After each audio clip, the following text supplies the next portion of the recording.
I was there to speak my sister's name, Carol Ruby Davis, who was murdered in 1987, and I went to speak her name at the inquiry.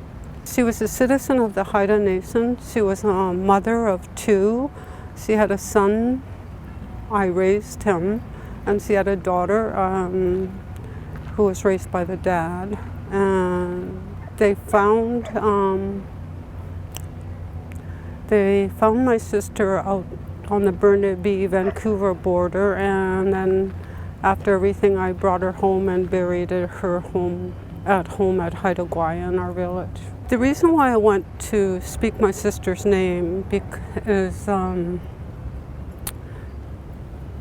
it's not about me and her anymore, because my sister is gone, she's died. So how do we make life better for our future generations, our young people coming up, is kind of what I'm hoping that, so they feel safe.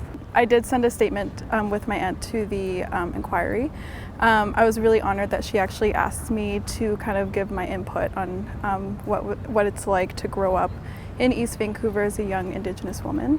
I do feel like it's really important that our voices are heard as young Indigenous women. I'm 23.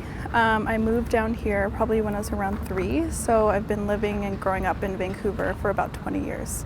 I do believe that a lot of our quality of life is affected by the murdered and missing Indigenous women. I was taught kind of growing up to be a lot more extra careful and extra cautious. I really do believe that, you know, for me to survive as an Indigenous woman growing up in downtown East Vancouver, I really had to understand the gravity of the numbers of women that are going missing. For me, it was more I really had to realize how to carry myself, I guess, within this community, because it is very scary knowing the statistics of the Indigenous women that are going missing.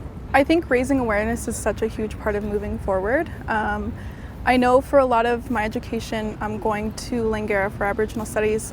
I am very thankful to learn about a lot of these issues that we're facing as Indigenous people, but not a lot of that is common knowledge, and not a lot of that is really taught in our education systems. So I think moving forward, how to address that is really teaching fundamentally what is going on with our women and why it's happening. That's all I can hope for the inquiry, and hopefully, you know, we can get some movement in terms of education for the general public.